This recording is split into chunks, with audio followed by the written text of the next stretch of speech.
नमस्कार, जय हिंद, वंदे मातरम। आप सभी का स्वागत है IAS lifestyle academy daily current affair analysis में, जहाँ पे जो भी बच्चे यूपीएससी सिविल सर्विस एग्जामिनेशन की प्रिपरेशन कर रहे हैं, उनकी करंट अफेयर की प्रिपरेशन अच्छे से हो, एग्जाम में उनको हेल्पफुल हो, प्रीलिम्स और मेंस दोनों में।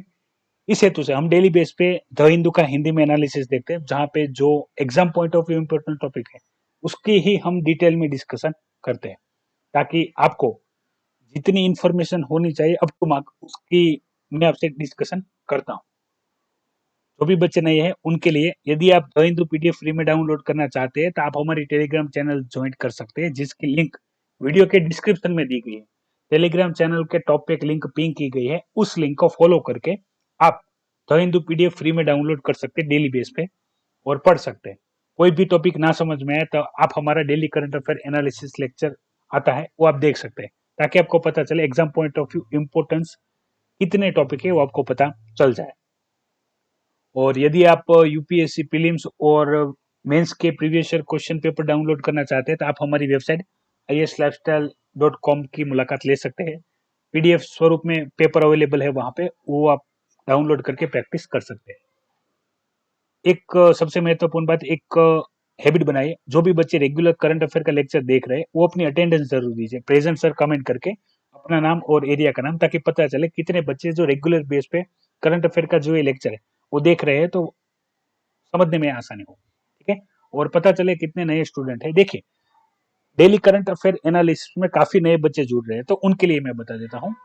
हम जो पुराने बच्चे उनको पता ही है, नए बच्चे जो उनको बता देता हूँ। ठीक है, सबसे महत्वपूर्ण बात, जो भी कोई टॉपिक, जैसे आज हमने कोई भी एक टॉपिक है जो डिस्कस किया है और उसकी इंफॉर्मेशन अगले दिन या उसके बाद कभी भी आई है, तो उस टॉपिक को हम इतना डिटेल में डिस्कस नहीं करते हैं जितनी इंफॉर्मेशन मैं ऑलरेडी आपको दे चुका हूँ। ठीक है, क्योंकि रिपीटेड इंफॉर्मेशन है, तो जो बच्चे रेगुलर लेक्चर देखते हैं, ठीक है, उनको ऐसा ना लगे कि एक ही इंफॉर्मेशन है जो बार बार आ रही है। ठीक है, तो उस इंफॉर्मेशन को हम रिपीट नहीं करते। दूसरा, जितने भी पॉलिटिकल न्यूज है या जितने भी exam point of view importance नहीं है, ठीक है, तो उस चीज को हम ज्यादा डिस्कशन नहीं करते। मैं आपको बता देता हूँ उसमें क्या इंफॉर्मेशन की बात हो रही है, तो वो आपको समझने में आसानी, आप पढ़ सकते हैं अपने से, क्योंकि ये पीडीएफ फ्रीली अवेलेबल है, आप डाउनलोड करके इसको डिटेल में पढ़ सकते हैं। और दूसरी चीज, कोई भी चीज समझाने के लिए यदि जरूरत पड़े तो मैं आपको मैप बेस्ड या चार्ट बेस्ड इंफॉर्मेशन है वो डिस्कस करता हूँ, ताकि कोई भी इंफॉर्मेशन हो वो आपको समझने में आसानी हो। ठीक है, तो ट्राई कीजिए डेली बेस पे जब भी लेक्चर आता है तो उसको देख लीजिए, ताकि आपको पता चल जाए कितना है। और महत्वपूर्ण बात, जो daily current affair analysis lecture है उसका नोटिफिकेशन टेलीग्राम चैनल में ही आता है। ठीक है, तो आपने टेलीग्राम चैनल ज्वाइन ना की हो तो कर लेना, तो आपको पता चल जाएगा कब जब कभी भी लेक्चर होगा, तो उसकी लिंक वहां पे आपको प्रोवाइड करवा दी जाएगी। या तो आप यूट्यूब चैनल को सब्सक्राइब करके बेल आइकन ऑन कर लीजिएगा, तब भी आपको पता चल जाएगा जब भी कभी daily current affair analysis lecture आएगा, तो आपको पता चल जाएगा। जैसे आज की बात करें, जो एडिटोरियल है, न्यूज है, वहां पे तो सबसे ज्यादा डिस्कशन में है वो है बाबरी मस्जिद को लेके जो फैसला है। ठीक है, वो पॉलिटिकल ज्यादा है, exam point of view importance रखता नहीं है, तो उसका डिस्कशन नहीं करूंगा। यदि आप इंटरेस्टेड है तो आप पढ़ सकते हैं।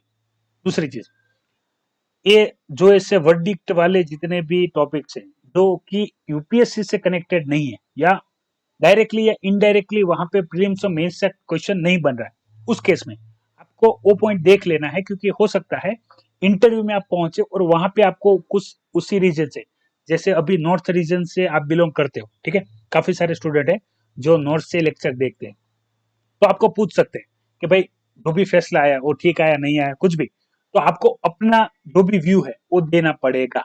जैसे साउथ वाले बच्चों की मैं बात करूं, तो सबरीमाला टेम्पल जो इश्यू चल रहा था, ठीक है, तभी यही बात कर रहे थे, उसमें गवर्नमेंट, कोर्ट, उन सभी का जो भी निर्णय हो, लोकल जो भी मंदिर के जो भी प्रशासन है उनका जो भी निर्णय हो, आपका क्या सोचना है वो आपको कॉन्क्रीट आंसर प्रिपेयर करके रखना है, क्योंकि आपको पूछ सकते हैं यदि आप उस एरिया से, उस रीजन से या किसी भी प्रकार से वहां से कनेक्टेड है तो सेम, तो वो चीजें आपको याद होनी चाहिए। जैसे कभी भी मैं जो करंट में टॉपिक चलते हैं, ठीक है, आपको अच्छे से पता चल जाए, इसलिए मैं स्पेशल लेक्चर में उसके सारे पॉइंट है वो आपको डिस्कस करता हूँ, ताकि यदि कोई भी टॉपिक है, जैसे अभी हम फार्म बिल वाला टॉपिक देख रहे थे, ठीक है, तो हमने देखा कि जो पंजाब हरियाणा रीजन है वहां से काफी प्रोटेस्ट हो रहा था। ठीक है, तो वो जो बच्चे हैं उनको भी अच्छे से समझ में आ जाए, इसलिए हमने फार्म बिल पे डिटेल इंफॉर्मेशन मैंने आपसे शेयर की, ठीक है, ताकि यदि आप वहां से बिलोंग नहीं भी करते, ठीक है, उसके अलावा कोई रीजन है, जैसे ईस्ट रीजन है, नॉर्थ ईस्ट रीजन है,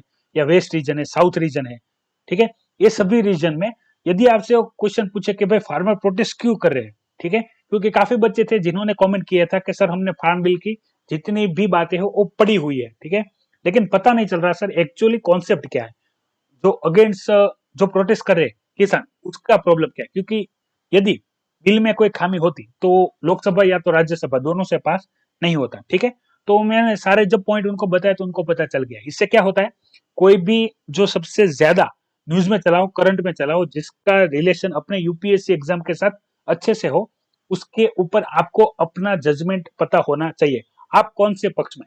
ज्यादातर केस में मैं आपसे न्यूट्रल रहने के लिए बोल रहा हूँ, फिर भी आपसे जोर दिया जाएगा कि आप एरिया के डिस्ट्रिक्ट मैजिस्ट्रेट है, ठीक है, सॉरी, आप एरिया के मान लो कलेक्टर है, ठीक है, आपको इस एरिया के ये प्रॉब्लम हुआ है, तो आपको अपना एक पहले पक्ष लेना है, उसके हिसाब से प्लान करना है, तो आप क्या हो, आप कौन से पक्ष में हो, ठीक है, इस प्रकार से कुछ भी पूछ सकते हैं, तो ये चीजें आपको पता होनी चाहिए। ये पॉलिटिकल ज्यादा है, ठीक है, आपको इंटरेस्टेड हो तो आप पढ़ सकते हैं डिटेल में, इसकी डिस्कशन हम यहाँ पे करेंगे नहीं, इसका रिलेवेंस यूपीएससी एग्जाम से बिल्कुल नहीं है। यदि कोई कॉन्क्रीट आर्ग्यूमेंट होगी जो कि हमें जाननी चाहिए तो मैं वो आपसे डिस्कस कर लूंगा। आज जो पहला एडिटोरियल है और दूसरा जो एडिटोरियल है, ठीक है, वो दोनों एडिटोरियल में आपके एक साथ डिस्कस करने जा रहा हूँ, इसकी दोनों की जो जो भी बातें हैं, ठीक है, आप पढ़ लेना। मैं आपको जो इसमें आपको कौन कौन सी चीजें पता होनी चाहिए वो मैं सारी इंफॉर्मेशन आपको इस मैप के बेस थ्रू आपको बताने जा रहा हूँ। और एक महत्वपूर्ण बात, मैं ज्यादा इंफॉर्मेशन देना चाहता हूँ उन बच्चों को जो भी फ्रेशर, ठीक है, जिनको प्रिपरेशन को 1 या 2 साल हो गए, जो इंटरनेशनल रिलेशनशिप अच्छे से कर रहे हैं, उनके लिए रिवीजन होगा। लेकिन जो नए बच्चे हैं, ठीक है, उनके लिए मैं सारे जितने भी पॉइंट है वो एक साथ डिस्कस करने जा रहा हूँ। तो ध्यान से सुनिएगा, ठीक है, पूरा टॉपिक समझ में आ जाएगा क्या यहाँ पे बात हो रही है और किस टॉपिक पे सबसे ज्यादा डिस्कशन हो रहा है, ठीक है। तो ये आपके सामने पूरा मैप है, आप समझ सकते हैं, मैंने जो एरिया है उसको हाईलाइट कर दिया ताकि मैं दोनों एडिटोरियल है, ठीक है, उसकी इंफॉर्मेशन आपको बताऊं। देखिए, सबसे पहले महत्वपूर्ण बात, आपको जितने भी कंट्रीज है, ठीक है, जितने एडिटोरियल में नाम दिए गए वो सारे के सारे आपको पता होने चाहिए डिटेल में, वो सारे जो है कंट्री वो पता होनी चाहिए। कंट्री की प्रिपरेशन में मैंने ऑलरेडी आपसे डिस्कस करके रखा हुआ है कि भाई मान लो आप कोई भी कंट्री की बात करते हो, ठीक है, उसका कैपिटल आपको पता होना चाहिए, उसका और इंडिया का रिलेशनशिप क्या है, इंडिया को किस प्रकार से वहां से फायदा नुकसान जो भी है वो सब चीजें आपको पता होनी चाहिए। तो वर्ल्ड मैप आपको प्रिपेयर करना है, जब कभी भी किसी भी कंट्री का नाम करंट में आए तो उस कंट्री को मैप में आपको देख लेना है ताकि चीजें समझने में आसानी हो। अभी बात करते हैं एडिटोरियल की, क्या बात है। देखिए, यहाँ पे दो चीजों के लिए बात हो रही है। सबसे पहले जो नॉर्थ कॉन्टिनेंट है, ठीक है, अपना जो नॉर्थर्न रीजन है, जहां पे मैं बात करूं चाइना के, ये पूरा बेस है चाइना के ऊपर, चाइना इंडिया रिलेशन के ऊपर।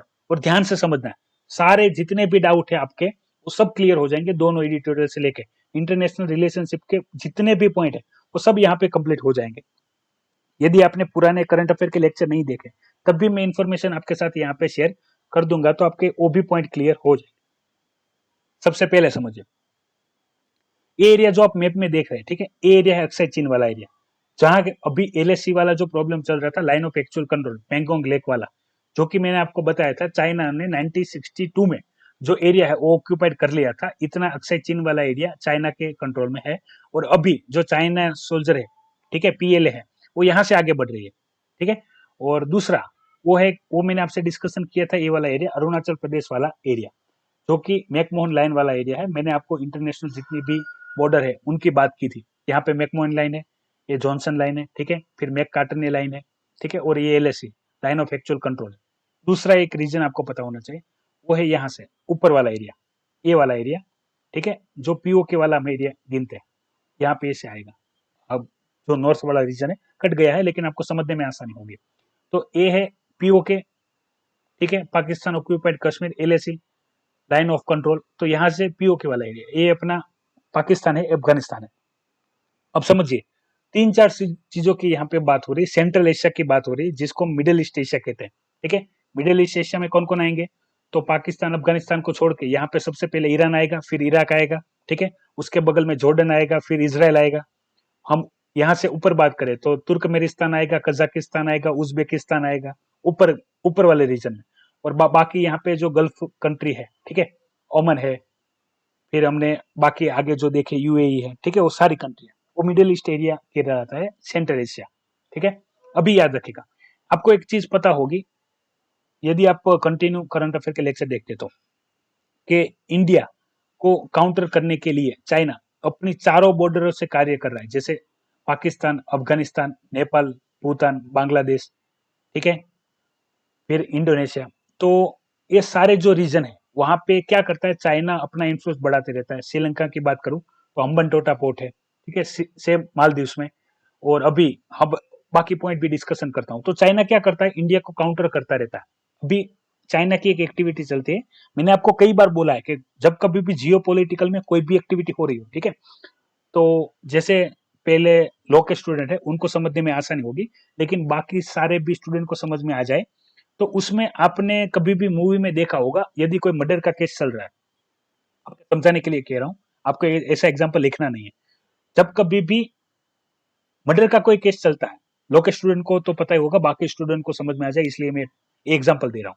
तब मान लो कि भाई यहाँ पे बात होती है कि भाई जो कोई भी दोषित है, दोषित ए है, उसने जो भी कोई व्यक्ति का खून किया, तो वहां पे जो दोषित है, ठीक है, उसका वकील बोलता है कि भाई मान लो कि भाई आपने साबित तो कर दिया कि भाई इस व्यक्ति ने खून किया है, ठीक है, खून करने का मोटिव क्या है, ठीक है, ये चीज, यानी इससे इसका खून करके इसको क्या फायदा, खून का मेन मोटिव क्या है, यदि किसी के द्वारा खून करवाया गया तो सेम प्रकार से मैंने आपसे दो तीन चीजें हैं जो मैं आपको सिखाता हूं, कभी भी जियो पॉलिटिकल में आपको क्या चीजें पता होनी चाहिए। कि मैंने आपसे पहले भी कहा कि एलएसी से जो आगे बढ़ते हैं चाइना की आर्मी, यहाँ पे अक्साई चीन वाले एरिया में, या हम बात करें मैकमोहन लाइन वाले अरुणाचल प्रदेश एरिया में, तो चाइना खुद इतनी बड़ी कॉन्टिनेंट है, ठीक है, सबसे बड़ा एरिया है, सबसे बड़ा तो नहीं कह सकते लेकिन बड़ा एरिया, जहाँ पे काफी पॉपुलेशन रहती है, तो उसको इतना एरिया ऑक्यूपाई करके क्या मिलेगा, ठीक है, ये अपनी सोच रहती है ना कि भाई इतना सा एरिया वो क्यों लेना चाहता है। हालांकि उसको पता ही है कि हम उस एरिया में जाएंगे तो इंडिया इसका अपोज करने ही वाला है, फिर भी इतना एरिया के लिए वो क्यों कार्य कर रहा है, इतनी सारी प्रॉब्लम क्यों खड़ी करता है, ठीक है, जिससे इंटरनेशनली उसके ऊपर प्रेशर बढ़े कि भाई आप इंडिया की जो प्रॉब्लम है वहां पे आप आगे ना बढ़ो, ठीक है, ऐसा क्यों कहा जा रहा है। तो इसका आज आपको आंसर मिल जाएगा। देखिए, ये जो नॉर्थ कॉन्टिनेंटल है, ठीक है, एलएसी वाला रीजन है या मैकमोहन लाइन वाला रीजन है, यहाँ पे क्या कर रहा है, चाइना सतत जो मिलिटिकल एक्टिविटी वो बढ़ा रहा है, ताकि इंडिया का जो फोकस है वो कहाँ पे रहे, इंडिया का टोटल फोकस रहे नॉर्थ रीजन में, ठीक है। और दूसरा कि यहाँ पे इनका फोकस रहे, इंडिया का फोकस पूरा ये अक्साई चीन वाले एरिया में, और जो ये अपना अरुणाचल प्रदेश वाला एरिया है, यहाँ इस जगह में पूरा फोकस उनका रहे। दूसरा, इंडिया को मिडिल ईस्ट में ट्रेड करने के लिए सबसे पहला ब्लॉकेज जाएगा पाकिस्तान। हम डायरेक्ट मिडिल ईस्ट में यदि कोई भी ट्रेड करना चाहते हैं, ठीक है, मिडिल ईस्ट रीजन में कोई भी ट्रेड करना चाहते हैं, तो ये पाकिस्तान हमारा ब्लॉक एरिया है, ठीक है, तो पाकिस्तान हमें करने नहीं देगा, यहाँ से हमारे कोई भी रोड या रास्ते नहीं जा रहे। दूसरा, चाइना यहाँ पे अपने जो भी कोई है, ठीक है, चाइना पाकिस्तान इकोनॉमिक कॉरिडोर बना रहा है, यहाँ पे रोड बना रहा है, इनके जो भी कोई इस एरिया में जो भी कोई डैम है उसको मरम्मत करवा रहा है। दूसरी चीज हमने देखी कि अफगानिस्तान में अभी जो यूएस है, अमेरिका है, ठीक है, वो एग्जिट कर रहा है, तो यहाँ पे वैक्यूम क्रिएट होगा। मैंने आपको ऑलरेडी ये पॉइंट भी डिस्कस किया हुआ है कि यहाँ पे अमेरिका के निकलने की वजह से वहां पे जो तालिबान है, ठीक है, उसका इंफ्लुएंस बढ़ जाएगा, उसको कोई काउंटर नहीं करता। तालिबान को कौन सपोर्ट करता है, तालिबान को पाकिस्तान सपोर्ट करता है, ठीक है, पाकिस्तान तालिबान की स्थापना में पाकिस्तान का रोल सबसे बड़ा है। और पाकिस्तान को कौन सपोर्ट करता है, पाकिस्तान को चाइना सपोर्ट करता है। उसको कोई भी इंडिया की एक्टिविटी को काउंटर करने के लिए पैसा या कोई भी नीड चाहिए तो चाइना प्रोवाइड करता है, ठीक है। और अभी क्या हो रहा है, ये सारे चीजों पे एक्टिवली कर रहा है, और ये यहाँ पे ब्लॉकेज है। तो इंडिया का पहले क्या था, इंडिया को यदि मिडिल ईस्ट में कोई भी कार्य करवाना है अफगानिस्तान या दूसरे ईरान के साथ, तो इंडिया यहाँ से जाता है, और चाबा बंदरगाह है ईरान का, ठीक है, वहां तक बाय सी रूट, ठीक है, दरियाई मार्ग से जाता है, फिर वहां से बाय रोड वो अफगानिस्तान, ईरान और इराक में जाता है, ठीक है, इस रूट को फॉलो करा है। तो चाइना ने क्या किया, ईरान के साथ भी उन्होंने क्या किया, 25 साल का इकोनॉमिकल पार्टनरशिप किया कि भाई आपको कोई भी मदद या किसी भी प्रकार की हेल्प चाहिए तो चाइना आपको प्रोवाइड करेगा। तो वहां पे भी इंडिया का जो प्रेजेंस है, ठीक है, वो रिड्यूस करने का वो कार्य कर रहे हैं, ताकि इंडिया अभी जो भी कोई ट्रेड कर रहे हैं, ठीक है, वो कम हो। दूसरा, ईरान पे अभी सैंक्शन भी लगे हुए हैं, और इंडिया और अमेरिका का भी रिलेशनशिप अच्छा है, तो उसको भी अच्छा रहने के लिए इंडिया खुद भी ईरान से जितना हो सके, यानी जरूर है उतना हम रिलेशन रखते हैं, लेकिन उससे ज्यादा हम रिलेशन रखते नहीं है, ठीक है, ये भी चीज आपको पता है। तो इससे क्या होगा कि India directly by road by road जो मिडल ईस्ट रीजन है, ठीक है, जो सेंटर एशिया है, वहां पे क्या नहीं कर सकेगा, ट्रेड नहीं कर सकेगा, और बाय सू रीड से उसको जाने में ज्यादा प्रॉब्लम आएगी, ठीक है। ये ट्रांसपोर्टेशन का इश्यू है, वो भी कभी इकोनॉमी के पॉइंट में ज्यादा डिटेल में डिस्कस करूंगा, तब आपसे डिस्कस करूंगा। तो इससे क्या होगा, चाइना को जो सेंटर एशिया, ठीक है, वहां पे बिजनेस डेवलप करने में, यहाँ पे ईरान इराक जितने भी कंट्री है, ठीक है, उसके साथ बिजनेस डेवलप करने के लिए चाइना को क्या मिल जाएगा, टाइम मिल जाएगा। तो यहाँ पे पहली कंट्री कौन हो जाएगी, यहाँ पे पहली कंट्री चाइना हो जाएगी, ठीक है।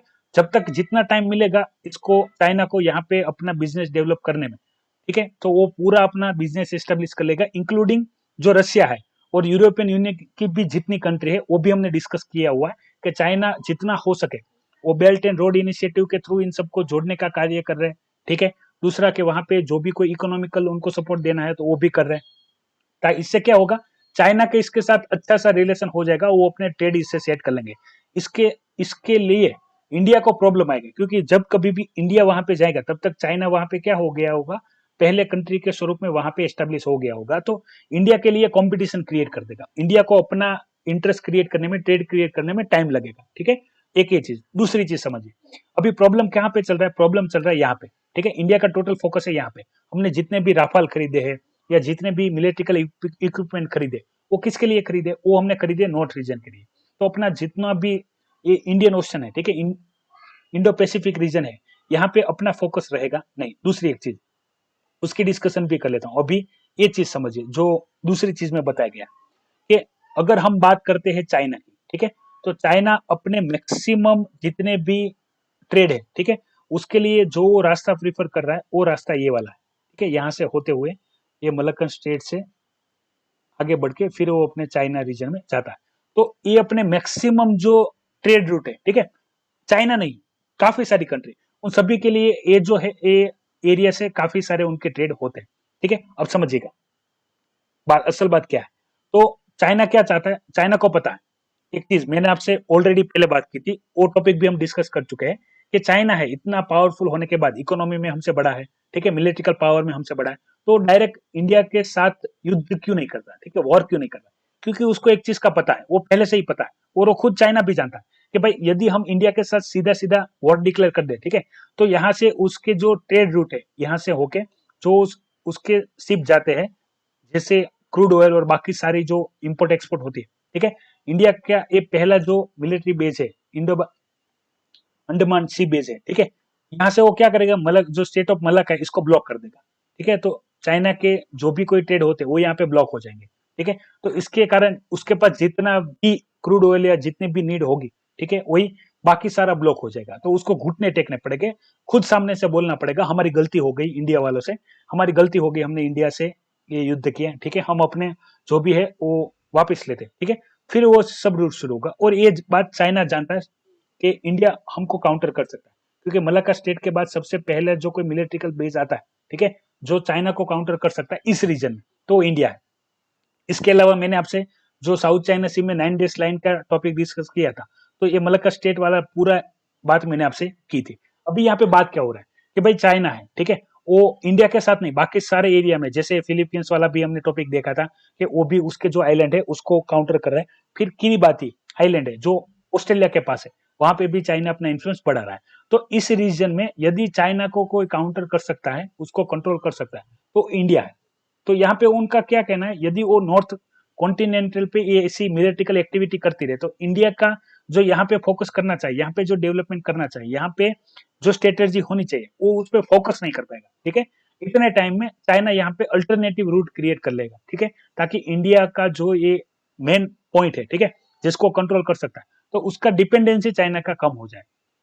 तो कहा क्या जा रहा है कि भाई इंडिया जो क्वाड का फॉर्मेशन कर रहा है, ठीक है, इसमें पहले इंडिया मालाबार एक्सरसाइज में इंडिया और अमेरिका है वो दोनों साथ मिलकर कार्य कर रहे थे, ठीक है, फिर उसमें जापान ऐड हुआ, ठीक है, अभी ऑस्ट्रेलिया भी वहां पे इंक्लूड होना चाहता है, जिसका डिसीजन अभी पेंडिंग है, हमने कल ही बात की थी इसके बारे में। तो वो भी इंक्लूड हो जाता है, तो इस एरिया में इंडिया का इंफ्लुएंस बढ़ जाएगा, ठीक है, और इस एरिया में इंडिया की जो नेवी है स्ट्रांग है।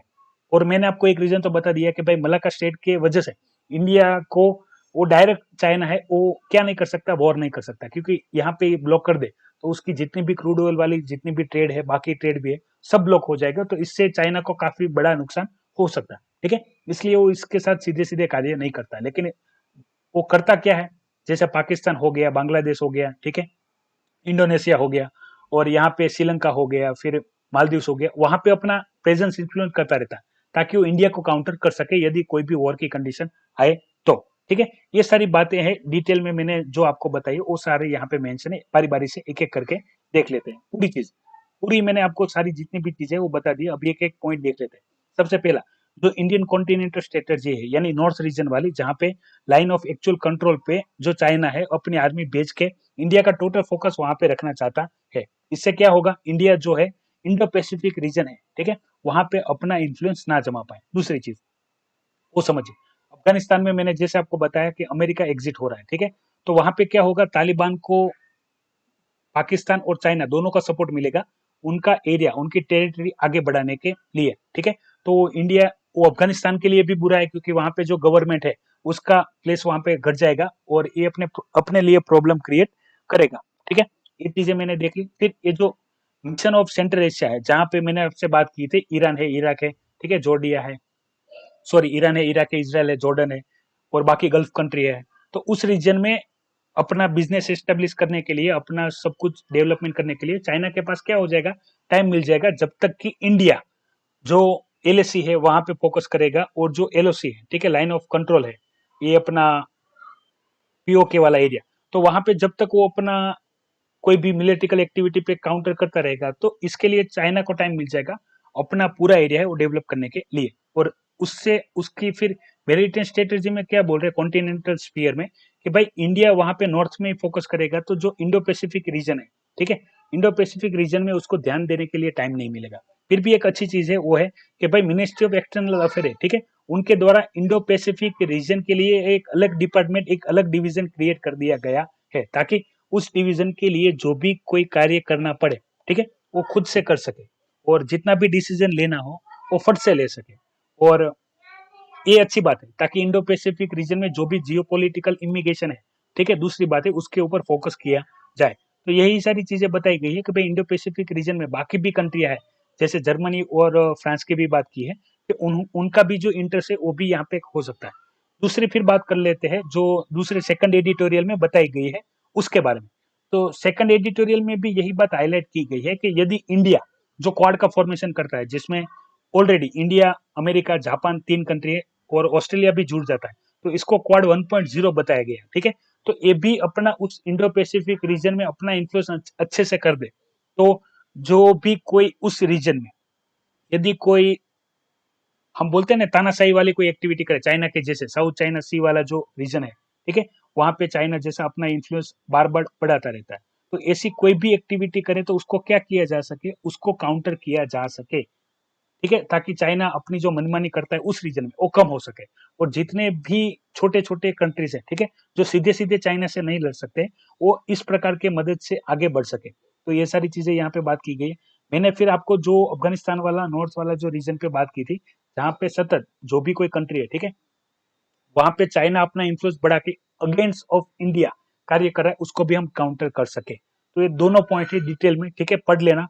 कुछ समझ में ना आया हो या कुछ डाउट हो तो फिर से एक बार लेक्चर देख लेना, ये वाला पूरा, ठीक है, ताकि सारे पॉइंट है वो आपको डिटेल में पता चल जाए। फिर यहाँ पे बात करें आगे, तो कोरोना वायरस पेंडेमिक के बाद जो भी कोई पर्सन है, वर्कर, स्पेशली वर्कर, उनका जो बिहेवियर है, ठीक है, हेल्थ बिहेवियर है या हेल्थ का जो फोकस है वो चेंजिंग हो रहा है, उसके बारे में, हेल्थ बिहेवियर के बारे में बताया गया है। ज्यादातर थियोरेटिकल इंफॉर्मेशन है, ठीक है, वो आप पढ़ लेना तो आपको पता चल जाएगा। अभी देखिए यहाँ पे एक चीज क्या है, जैसे एग्जांपल दे रहा हूँ, ठीक है, ये यहाँ पे है नहीं, आउट ऑफ द कंटेक्स्ट बात है, कि मैं आपको बोलूं, ठीक है, जैसे कई बार आपने, आपको पता होगी, अपने पास जो भी चीज होती है, ठीक है, उसकी अब अपने को वैल्यू नहीं होती, हम हमेशा उसी चीज पे फोकस करके चलते हैं जो हमारे पास नहीं होती, ठीक है। सेम चीज, यदि अभी कोरोना वायरस लॉकडाउन चल रहा था, ठीक है, तो सबसे ज्यादा सबको क्या याद आया, अपनी जो हेल्थ है, ठीक है, अपनी जो बॉडी है, अपनी जो इम्यूनिटी है, ठीक है, अपनी जो रोग प्रतिकारक शक्ति, वो याद आई। वो पता चला कि भाई हम पैसे कमाने में उसको तो पीछे छोड़ के आए, तो सारे जो लोग हैं वो हेल्थ सेंट्रिक हो गए। आपने जैसे, ये हम डेटा फॉलो करते रहते हैं, आपने इंटरनेट पे भी देखा होगा, क्यों कोरोना वायरस लॉकडाउन से लेके याद रखिएगा, आउट ऑफ द कंटेक्स्ट है, ठीक है। ये सब चीजें यहाँ पे मेंशन नहीं है, ज्यादातर थियोरेटिकल इन्फॉर्मेशन है जो कि आपको पता होनी चाहिए डिटेल में। तो ये चीजें तो आप पढ़ेंगे तो आपको पता चल जाएगा। काफी सारे बच्चे कहते हैं आप कोई भी एक पॉइंट है जो ज्यादा डिटेल में डिस्कस करते हो, ऐसी इन्फॉर्मेशन यहाँ पे है तो नहीं।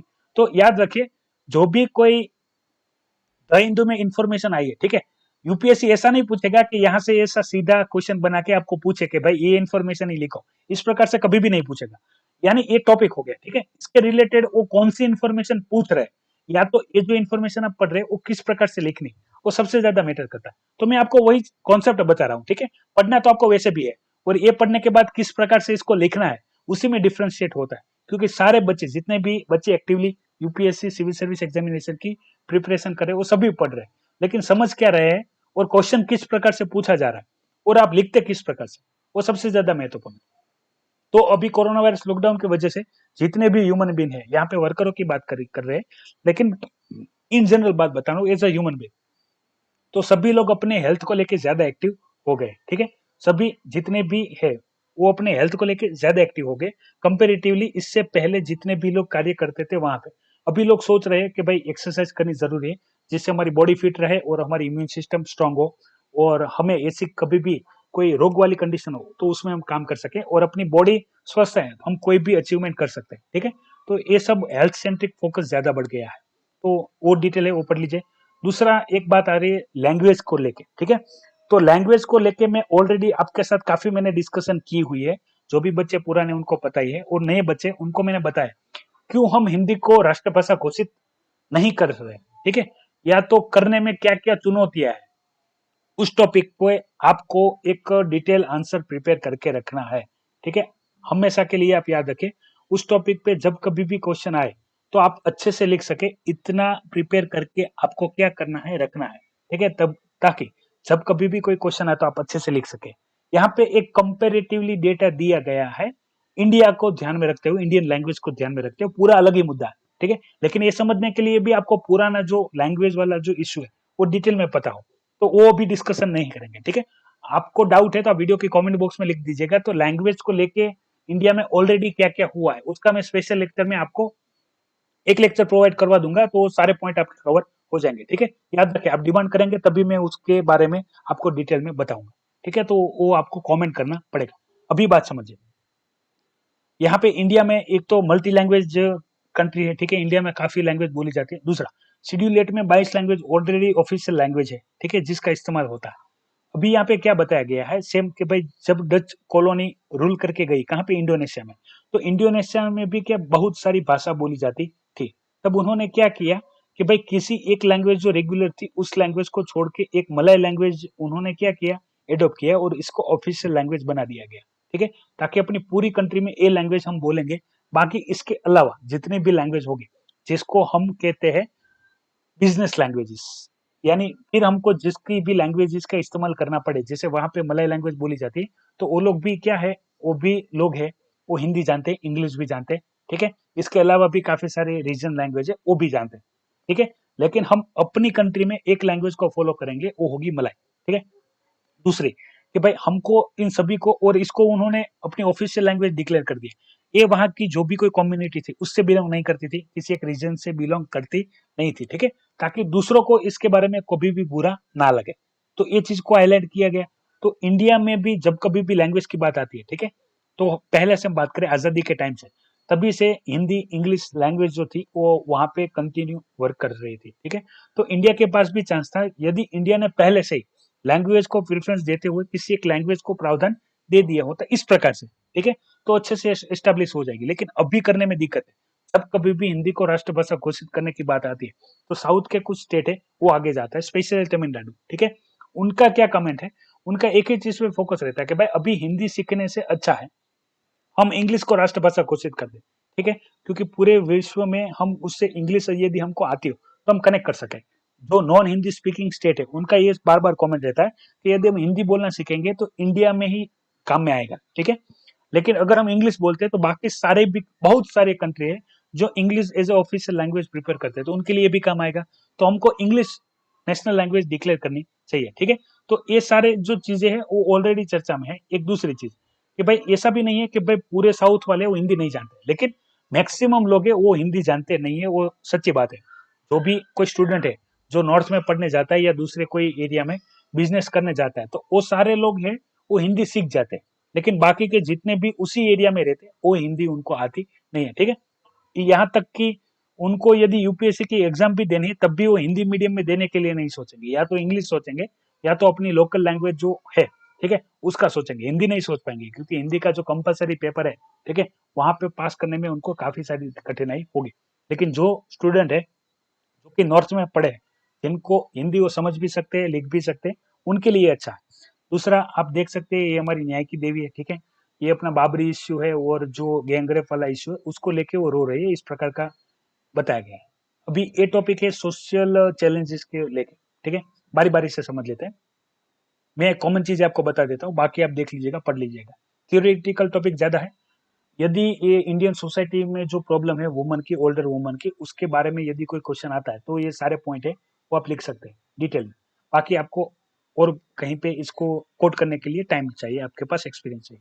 तो यहाँ पे बताया क्या गया, जैसे इंडिया में वसुधैव कुटुंबकम की भावना है, ठीक है, इंडिया में ज्वाइंट फैमिली वाला हमको देखने को मिलता है। लेकिन यहाँ पे एक प्रॉब्लम और भी है, वो क्या है कि जिसके भी फैमिली में शादी होती है तो जो मेल होते हैं, ठीक है, जो हस्बैंड होते हैं उसकी एज ज्यादा होती है कंपेरेटिवली फीमेल, वो तो आपको पता होगा।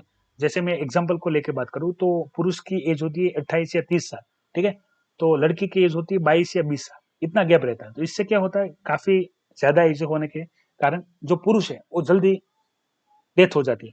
उस कंडीशन में जो भी कोई फैमिली है वहां पे ओल्डर वुमन है, ज्यादातर वो या तो विधवा रहेगी या तो विधवा नहीं है, तब भी वो फैमिली के अंदर देखने को मिलेगी। तो उनको सफर ज्यादा करना पड़ता है क्योंकि अभी सभी कोई व्यक्ति का फैमिली में इकोनॉमिकल व्यू ज्यादा हो गया। यानी एक एक परिवार में सदस्य बूढ़ा है, ठीक है, उसका खाने पीने का खर्चा, उसका दवाई का खर्चा, वो उसके प्रॉब्लम को लेके, ठीक है, उनको कोई भी प्रॉब्लम आ जाए तो उसका खर्चा, तो उसको लेके ध्यान में रहते हैं। दूसरा, आपने काफी बार देखा होगा कि जो भी मैरिज करके लड़का आता है, ठीक है, तो उसकी जो औरत होती है, वाइफ होती है, आपने देखा होगा फैमिली में भी काफी सारे प्रॉब्लम रहते हैं।